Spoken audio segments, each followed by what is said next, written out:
Alléluia. On va lire dans Luc chapitre 23 et le verset 40. Le chapitre 23 et le verset 43. Mais je voudrais dire quelque chose parce que c'est d'actualité. Il y a eu un tremblement de terre tout à l'heure, un bon tremblement de terre, je ne sais pas à quel niveau, 4, sur l'échelle d'Richter. Hein. Les savants, c'est à peu près comme des savants, les rois mages, hein, sont venus à travers l'étoile et tout, ils ont voulu savoir où allait naître Jésus, c'était comme des savants, les rois mages, et ils ont vu à peu près à Bethléem, il est né Jésus, et des savants disent, hein, vous savez, des savants disent que dans la région de la Côte d'Azur et même un peu plus loin dans le Var, il va y avoir un grand tremblement de terre. Le jour et l'heure, ils ne connaissent pas, ils ne savent pas. Mais là, ça fait même pas un mois, il y en a déjà eu deux tremblements.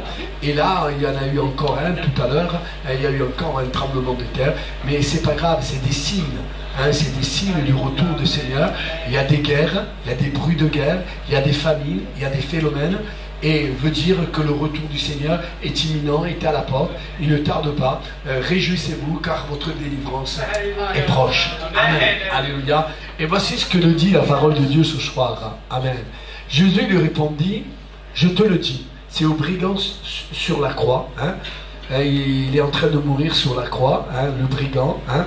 Jésus lui répondit, je te le dis, en vérité, c'est pas un mensonge, mais c'est la vérité. Seule la vérité nous affranchira, seule la vérité, on restera d'aplomb. Hein. Aujourd'hui, les jeunes disent point barre. Hein. C'est pas le point barre qu'on cherche, mais c'est la vérité. Aujourd'hui, tu seras avec moi au paradis. Frères et sœurs et amis, c'était pas dans le programme de Dieu.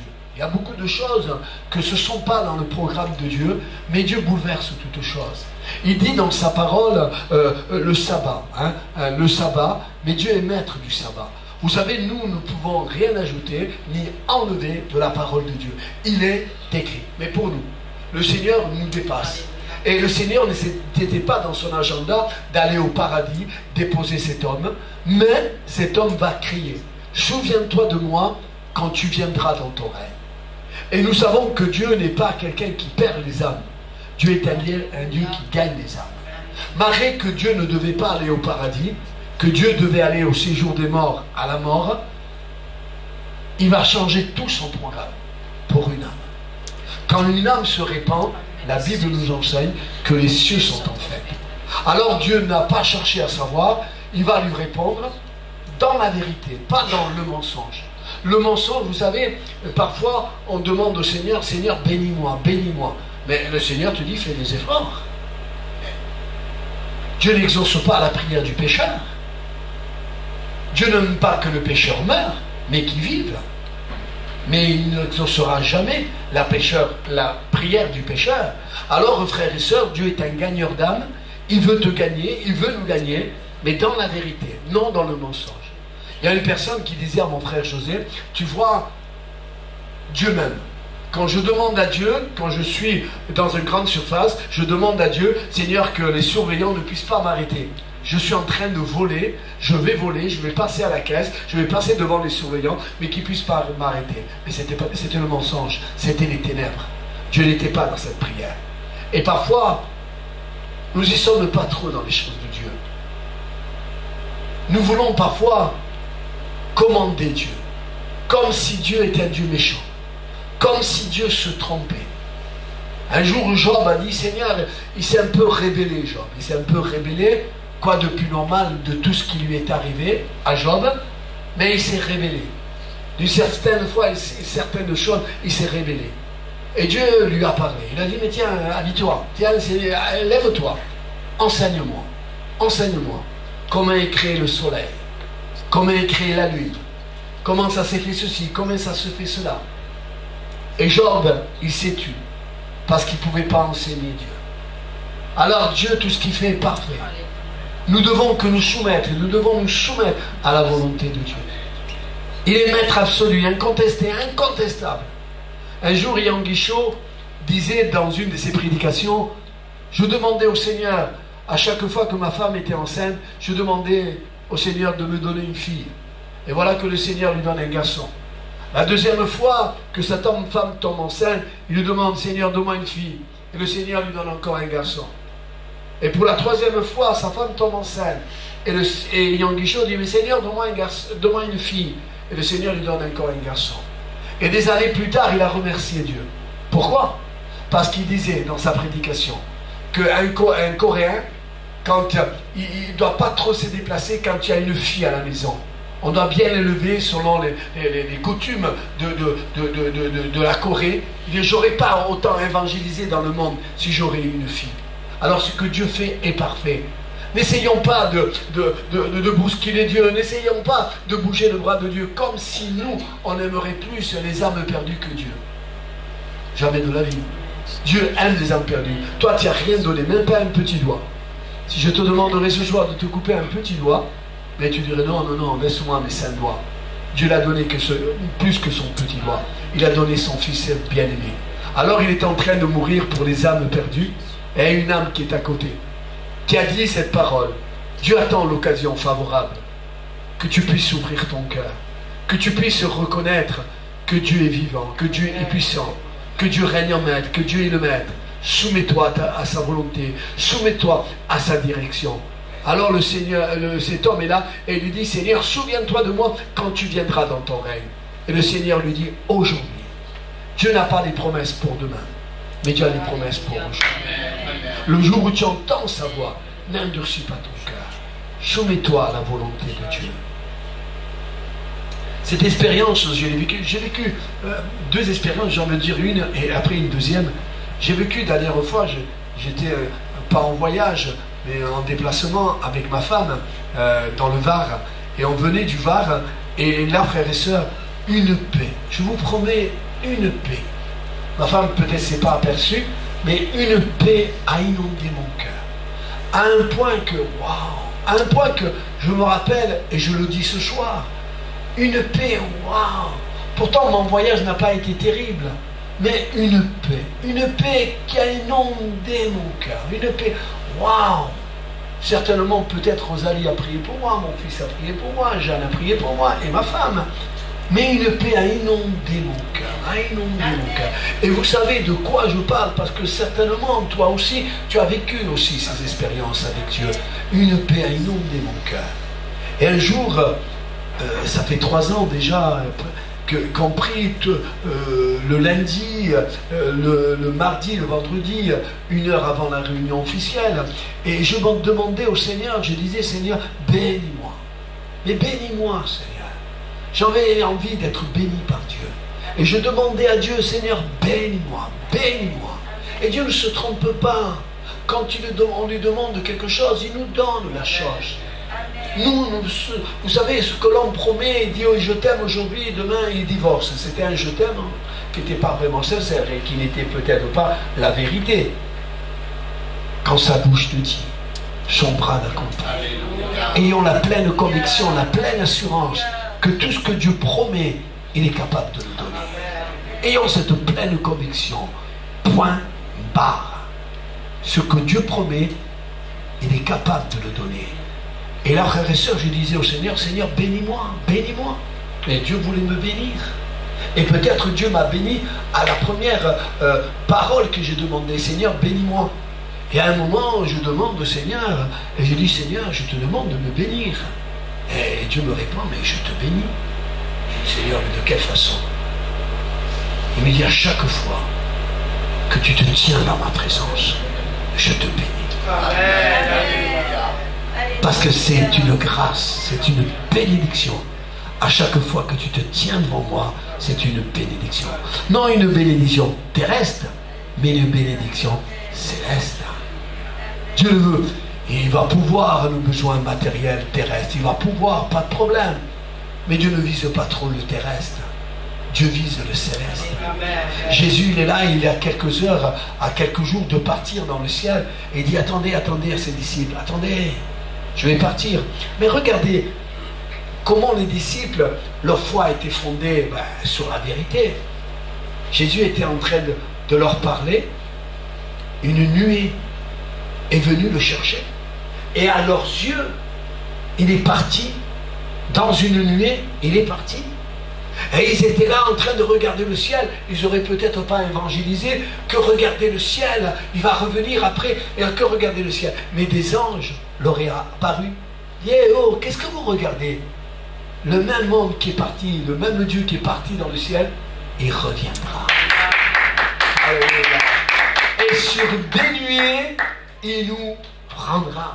Il nous prendra sur des nuées. Si on part quand le retour du Seigneur viendra, alléluia, amen. Mais si on part tout seul, c'est pas grave. On ira quand même aussi à la rencontre de Jésus.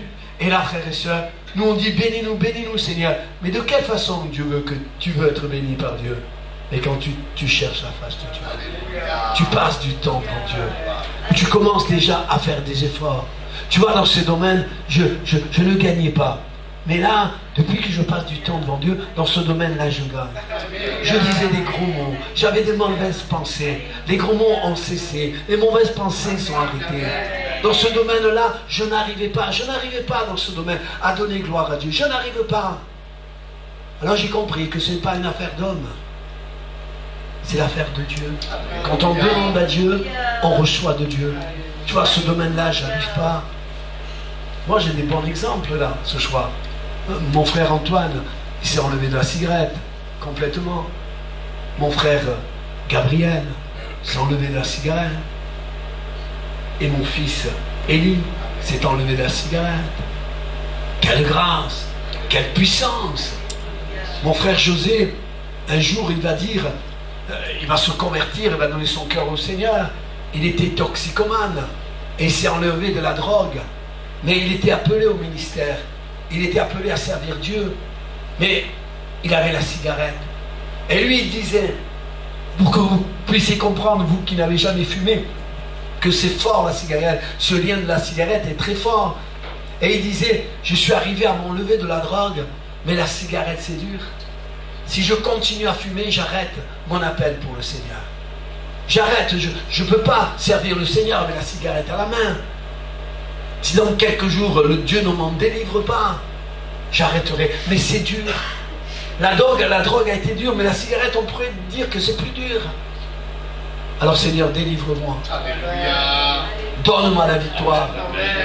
Où c'est que je suis faible? Où c'est que je n'arrive pas à donner gloire à ton nom? Donne-moi la victoire. Donne-moi-la. Et la victoire, je le disais l'autre jour parce que je m'écoutais, on est enregistré là, et je disais, je vois mal un homme de Dieu être loin de la présence de Dieu. Pour être un homme de Dieu, il faut être près de la présence de Dieu. Racheter le temps. Oui, frères et sœurs, la chair ne veut pas, et elle ne peut pas, elle ne veut pas, elle ne peut pas. Mais l'Esprit de Dieu qui nous anime, l'Esprit de Dieu qui nous saisit, il veut qu'on passe du temps devant Dieu. Il veut qu'on passe du temps devant lui. Et il lui dit en vérité, tu seras avec moi au paradis. Il te le promet. Si tu marches, tu persévères, si tu humilies la chair et tu te laisses remplir de l'Esprit Saint, il te le dit le Seigneur, tu seras avec moi au paradis. Quelle grâce, quelle bénédiction tu nous accordes. Et il prend cet homme à la croix, il meurt et son âme, il se l'emmène au paradis. Il va au paradis, il le dépose, parce que lui il va aller au séjour des morts. Il le dépose au paradis et il s'en va au séjour des morts. Annoncer aux morts qui étaient en Dieu, leur annoncer que maintenant il faut ressusciter. Il faut sortir du séjour des morts et il faut aller au paradis. Et beaucoup de morts ont ressuscité à Jérusalem. Beaucoup de tombeaux se sont ouverts. Et beaucoup de gens ont vu des morts dans la ville de Jérusalem. Oui, le Dieu de victoire habite en nous. Frères et sœurs, encore un peu de temps. Encore un petit moment, notre délivrance arrive. Mais qu'on ne puisse pas avoir un regret, un remords. Ce qu'il fallait faire, je ne l'ai pas fait. Il fallait plus jeûner, il fallait plus prier. Il fallait plus me tenir devant Dieu. Quand le départ viendra, quand le jour viendra, le départ arrivera, qu'il est bon qu'on parte maximum d'âmes. qu'on voie un. Oh, toi aussi t'es sauvé, oui. Qu'on voie l'autre, qu'on voie notre famille. Tiens-moi ta main la main, au papa. Oui. Tiens-moi la main, Laurent. Mes connaissances, mes amis, mes frères, mes soeurs, ma femme. Hein?